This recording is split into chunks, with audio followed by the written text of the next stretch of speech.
अगर आपके घर में कोई मेहमान आए और आपके किसी बड़े भाई ने आपसे बोला कि जाके एक कप चाय बना लो, तो आपका सिंपल सा फंडा होगा, आप किचन में जाओगे, एक कप चाय बनाओगे और दे दोगे। एक और मेहमान आए, आपने फिर वही काम किया। पर सपोज़ आपके घर मेहमान आते जा रहे हैं, आपके घर में एक दिन में 100 मेहमान आ रहे हैं और आपका बड़ा भाई बोल रहा है कि नहीं, हर बार एक कप चाय बनाओ। तो आप क्या करोगे? क्या बार-बार आप जाके चाय बनाओगे? क्या ये एफ़िशिएंट तरीका है? बिल्कुल नहीं। आप क्या करोगे? आप सीधा अपने घर से मार्केट जाओगे। मार्केट जाने के बाद वहाँ एक टी मेकर मशीन खरीदोगे और वो टी मेकर मशीन अपने घर पे ले आओगे। उसमें आपको करना क्या होगा? आपको मिल्क डालना होगा, आपको शुगर डालना होगा, आपको पानी डालना होगा और बाकी वो आपके लिए चाय तैयार कर देगी। ये सिंपल सा फंडा है। और अगर आप बहुत बड़े इंजीनियर हो, मैकेनिकल इंजीनियर हो, सपोज़ आपने अच्छे कॉलेज से पढ़ाई कर रखी है, तो ये मशीन हो सकता है आप अपने घर पे ही बना लो। तो किसी काम को इंडिविजुअली बार बार करना और उसके लिए कोई ऐसी मशीन बना लेना जो आपके लिए हर बार वो काम करे, इसे कहते हैं फंक्शन का होना। अगर कोडिंग के सेंस में बोला जाए, मैं आपको बोलूँ कि कुछ लिस्ट में कुछ एलिमेंट है, L S T is equal to 1, 3, 5, 7। मैं आपसे बोलूँ कि इस नंबर को ऐड करना है, तो आप एक बार क्या करोगे, लूप चला लोगे एक, और हर बार बारी बारी से एक एक नंबर ऐड करके आप रख लोगे अपने पास। पर अगर मैं यही काम आपसे बार बार बोल रहा हूँ, तो क्या आप बार बार मुझे लूप चला के दोगे? नहीं, ये बिल्कुल गलत तरीका हो जाएगा। आप काम क्या करोगे, आप एक ऐसा फंक्शन बना लोगे जो एक लिस्ट लेगी और रिटर्न करेगी इसका सम। अगर कोडिंग के सेंस में बात करें तो डेफ नाम का कीवर्ड होता है जिसे यूज़ करते हैं। फिर अगला होता है आप फंक्शन का नाम। आप फंक्शन का नाम क्या देना चाहते हो? सपोज़ हम एक प्रोग्राम बनाने वाले हैं, जो भी हमने डिस्कस करा कि हम एक लिस्ट लेंगे और लिस्ट के सारे एलिमेंट का समेशन देंगे। फंक्शन का नाम हो गया समेशन। फिर यहाँ लगेगा ब्रैकेट। अब इसके अंदर हमें वो चीज़ पास करना है जो चीज़ हमें लेनी है। यहाँ पे हमें सिर्फ एक वेरिएबल नेम पास करना है और ये हमें इमेजिन करना है कि ये जो समेशन फंक्शन है ये पास क्या करेगा। अभी थोड़ी देर में समझ जाएंगे हम। अगर मैं यहाँ पे एक एल पास कर दूँ जो कि सिर्फ एक वेरिएबल नेम है, आप यहाँ पे एक्स भी पास कर सकते हो, वाई भी पास कर सकते हो, यहाँ तक कि जेड भी पास कर सकते हो। इसके अंदर करना क्या है, इसके अंदर हम कोड लिखेंगे कि हमें पास जो भी लिस्ट है उसका समेशन हमें मिल जाए। तो कोड बाद में देखेंगे। पर अब देखो, हमने एक फंक्शन बना लिया। अगला काम है इस फंक्शन को कॉल करना। तो कॉल कैसे करते हैं? फंक्शन का नाम लिख दो और जब फंक्शन बनाया गया है, तो फंक्शन बनाते समय हमें बोला गया था कि ये चीज़ लेनी है, लिस्ट लेनी है, तो हमें यहाँ से एक लिस्ट पास करनी पड़ेगी। अगर यहाँ पे समेशन फंक्शन में और भी हमें आर्गुमेंट चाहिए होते, तो हम यहाँ पे वही आर्गुमेंट डिसाइड करते, लिखते और पास करते टाइम वही आर्गुमेंट पास करते। अगर कोडिंग करके समझा जाए इसे, तो सपोज़ अगर हम डेफ पहले काम करते हैं, एक छोटा सा समेशन फंक्शन बना लेते हैं जिसमें 3 वेरिएबल लेने वाले हैं और हम चाहते हैं कि तीनों वेरिएबल का समेशन प्रिंट कर दें। सो ए प्लस बी प्लस सी। और अब देखो, ये होता है फंक्शन को डिफाइन करना। अब हम फंक्शन को कॉल करने जा रहे हैं, यानी हमने मशीन तो बना ली, मशीन खरीद लिया, बना ली। अब हम उस मशीन को यूज़ करने वाले हैं, तो यूज़ करने के लिए हमें इसमें 3 वेरिएबल पास करने पड़ेंगे। अगर मैं इसे टी मेकर जैसा कुछ अगर फंक्शन बनाऊं, तो डेफ हमें टी मेकर चाहिए। इसमें हमें 3 चीज़ें चाहिए। क्या चाहिए? पहला तो मुझे मिल्क चाहिए, वाटर चाहिए, शुगर चाहिए और चौथा हमें टी लीव्स चाहिए। शायद यही चाय की पत्ती को बोलते हैं। हमें करना क्या है, इन्हें मिक्स करना है। सपोज़ कि कुछ नंबर है और इसके बाद हम यहाँ पे कोड लिख देंगे, कोड टू मेक टी। हमें अभी तो ये नहीं पता ये कोड कैसा होगा, तो हम अभी के लिए खाली छोड़ देते हैं। और जब कभी हमें कोई चीज़ खाली छोड़नी होती है, हम वहाँ पे पास लिख देते हैं। और जब भी हम टी मेकर कॉल करेंगे, तो हमें ये सारे चीज़ें पास करनी पड़ेंगी, 1 2 3 4, और ऐसे इसकी कॉलिंग हो जाएगी। सेम केस समेसन के लिए लेते हैं। समेसन में मेरे पास 3 वेरिएबल यहाँ पे थे, ए बी और सी। हम इसे प्रिंट कर रहे हैं, ए बी और सी, 5 + 6 + 8। अगर मैं यहाँ पे इसको रन कराऊँ, तो आप देखोगे मेरा 19 प्रिंट हो गया है, यानी 5 6 + 5 11 हो गया एंड ये 8 19। अगर मैं यहाँ पे 10 कर देता हूँ तो यहाँ पे वैल्यू चेंज हो जाएगी, ये हो गई 21।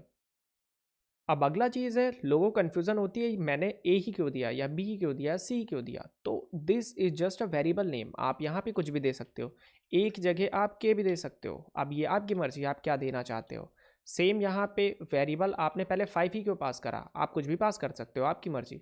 आप इसी के लिए अगर हम यहाँ पे एक लिस्ट बनाएं LST, और यहाँ पे एक लिस्ट बनाते हैं 3, 5, 7, 12, और मैं समेसन नाम का एक फंक्शन बनाता हूँ जो कि बाय डिफ़ॉल्ट एक लिस्ट चाहिए उसे।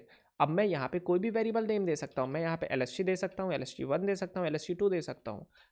पर अगर मैं यहाँ पे एक LST पास कर दूँ, अगर मैं यहाँ पे इसके अंदर print ID of LST print कराऊँ, तो आप देखोगे, और यहाँ पे मैं print ID of LST print कराऊँ, तो देखो क्या दोनों की ID सेम आती है? हाँ, बिल्कुल सेम आती है। इसका मतलब अगर मैं ये LST यहाँ से पास करता हूँ, तो इसके अंदर जो ये LST रिसीव हो रहा है, ये सेम LST रिसीव हो रहा है।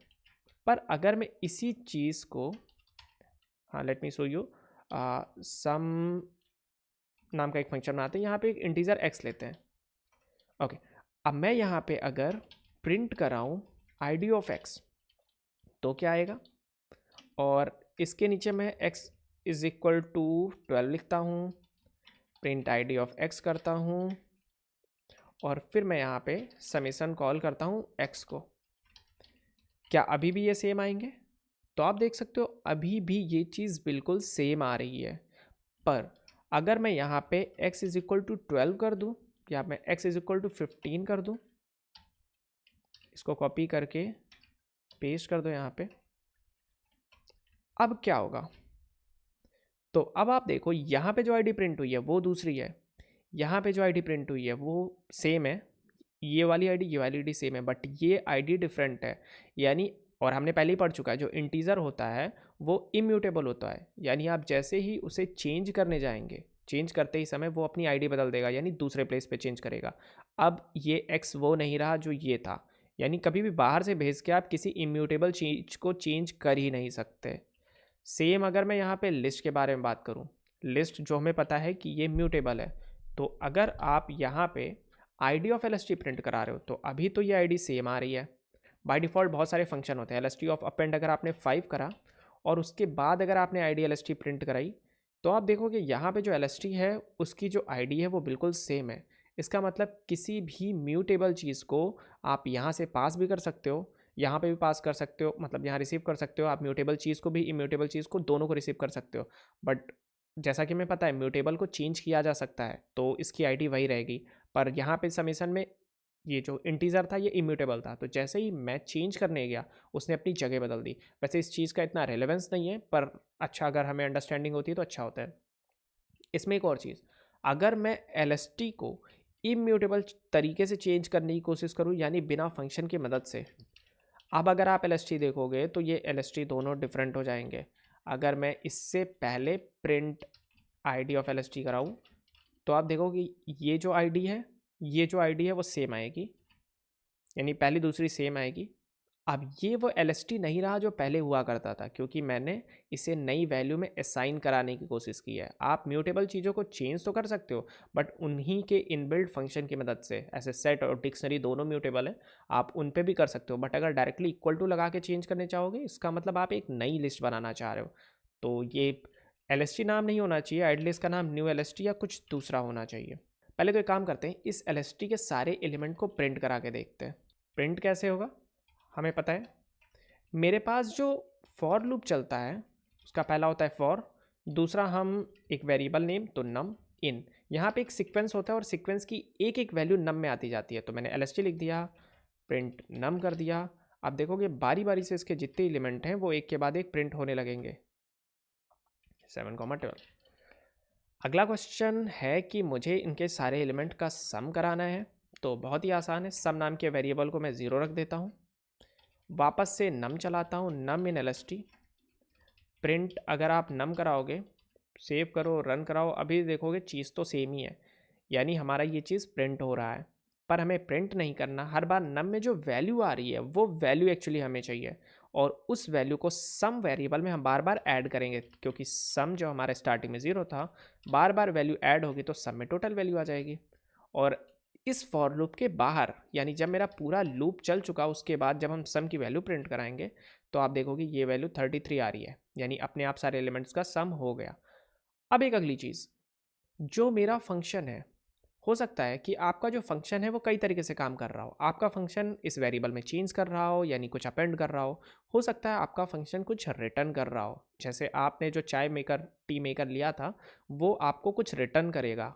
क्या रिटर्न करेगा? 1 कप ऑफ टी। सो यहाँ पे हमें कुछ रिटर्न भी करना पड़ेगा। मेरी मर्जी है, चाहूँ रिटर्न करूँ, चाहूँ ना रिटर्न करूँ। अगर नहीं रिटर्न करता तो by default NONE none return हो जाता है। पर अगर मैं यहाँ से SM रिटर्न करता हूँ तो क्या होता है? तो आउटपुट में तो कुछ चेंज नहीं आया, क्योंकि यहाँ कॉलिंग हुई, यहाँ पहुँचा मैं, समेसन इज इक्वल टू 0 हुआ, लूप चला और SM यहाँ से रिटर्न हो गया। रिटर्न होने के बाद वो फंक्शन की कहानी खत्म। पर रिटर्न होके ये वैल्यू यहाँ पे आ गई है, इसी जगह पे आ गई है। तो अगर मैं यहाँ पे प्रिंट कराने की कोशिश करूँ तो आप देखोगे, और मैं यहाँ पे ऐसे डैश डैश कर देता हूँ ताकि आपको पता चले कि ये प्रिंट हो कहाँ रहा है। तो सबसे पहले डैश हुआ, फिर ये हुआ, और एक काम करते हैं, रिटर्न से पहले भी एक प्रिंट करा देते हैं, प्रिंट फंक्शन एंड। अभी देखोगे आप, पहले डैश प्रिंट हुआ, फंक्शन के अंदर गए, ये प्रिंट हुआ, रिटर्न SM हुआ। अगर मैं इसी को इसके बाद कराता तो इसका कोई रेलेवेंस नहीं था। एक बार रिटर्न होने के बाद कुछ भी नहीं होता, तो देखो कुछ भी नहीं आया। पर यहाँ पे जो मेरा समेसन है, वैल्यू रिटर्न हुई, वो यहाँ पे प्रिंट हो गई। मैं चाहता था तो यहाँ पे आंसर में ये वैल्यू भर भी सकता था और उसके बाद मैं आंसर को प्रिंट करा सकता था, प्रिंट आंसर। ओके, अब जो टी मेकर आपको टी देगा, वो टी आपको लिक्विड के फॉर्मेट में देगा। आप उसे ग्लास में कलेक्ट करके आप उसे रख सकते हो। मैं इसे ग्लास बोल देता हूँ, और उसे अपने हिसाब से यूज़ कर सकते हो। तो सेम कॉन्सेप्ट यहाँ भी है। बहुत सारी ऐसी चीज़ होती है कि मैं आपसे एक ऐसा क्वेश्चन बोलूँ कि मेरे पास एक लिस्ट है, लिस्ट में नंबर हैं 1 2 3। मैं आपसे बोलूँ कि इस लिस्ट में जितने भी एलिमेंट हैं उनमें एक एक नंबर ऐड करके कुछ मत करो, उसी लिस्ट में ऐड कर दो। तो मैं एक फंक्शन बनाता हूँ और इस फंक्शन का नाम है अपडेशन लिस्ट। ये एक LST लेगा और बाय डिफ़ॉल्ट जितने भी एलिमेंट हैं उनके सारे इंडेक्स पे जो भी नंबर पड़े उस नंबर में एक ऐड करके दे देगा। तो यहाँ पे इसका कोड होने वाला है, फ़िलहाल के लिए पास कर देते हैं क्योंकि हमें कुछ लिखना नहीं है, बाद में लिखेंगे। अपडेशन लिस्ट को कॉल कर देते हैं, LST पास कर देते हैं। एक सिंपल सा क्वेश्चन है, क्या ये अपडेशन लिस्ट कुछ रिटर्न करेगा? इसका आंसर है नहीं, क्योंकि इसका काम है ये जो लिस्ट पास हुई है इस लिस्ट में कुछ अपडेट करना, ना कि कुछ रिटर्न करना। तो ये सिंपल यहीं से हम अपडेट कर देंगे। अब अपडेट कैसे करेंगे? हमें बोला गया है कि हर इंडेक्स पे जो नंबर है उसमें एक 1 ऐड करना है। तो पहले तो हमें सारे इंडेक्स चाहिए। तो इंडेक्स के लिए हमें एक ऐसा सीक्वेंस बनाना पड़ेगा जो LST के सारे इंडेक्स की वैल्यू हमें ला के दे दे। तो n मैंने ले लिया जो लेंथ ऑफ LST है, for i in range n। इसका मतलब है i की वैल्यू, जो रेंज जो मेरा सीक्वेंस है, मैं इससे पहले आपको यही दिखा देता हूँ कि ये जो मेरा रेंज है इसके अंदर जो n पास होगा, और इसको बाहर LST में कन्वर्ट कर दो, लिस्ट में कन्वर्ट कर दो, और फिर इसे प्रिंट करा दो। देखो प्रिंट क्या होता है एक्चुअली। तो आप देखोगे 0 1 2 प्रिंट हुआ है। अगर मैं यहाँ पे इसके वैल्यू बढ़ा दूँ 6, 5, 1, तो आप देखोगे 0 से लेकर 6 तक हमने एक सीक्वेंस बनाया है। यानी अब इसी सीक्वेंस के अंदर से हम एक एक एलिमेंट निकालेंगे। तो रेंज ऑफ n यहाँ से उठाते हैं। ओके, नीचे तो आई है, कोई दिक्कत नहीं। फॉर i इन रेंज, अब i में हर बार मेरा एक एक एलिमेंट आता रहेगा, 0 1 2 3 4 5 6। हर बार हमें लिस्ट के i पे जाना है, एक ऐड करना है और लिस्ट के उसी इंडेक्स पे रख देना है। तो ये मेरा सिंपल लूप चल जाएगा, हर बार उस इंडेक्स पे जाएगा, वहाँ से एक एलिमेंट उठाएगा, उसमें एक नंबर ऐड करके उसी इंडेक्स पे डाल देगा। अब आप देखोगे अगर इसके बाद आप प्रिंट कराओ LST को, तो आप देखोगे LST अपडेट हुआ है, हो गया ना अपडेट। और इससे पहले अगर आपको थोड़ा डाउट हो कि ये वही LST है कि नहीं, तो आप प्रिंट ID ऑफ LST पहले प्रिंट करा लो। लिस्ट प्रिंट होने के बाद आप print ID of LST print करा लो, आप पाओगे दोनों ही LST सेम है, ID सेम है।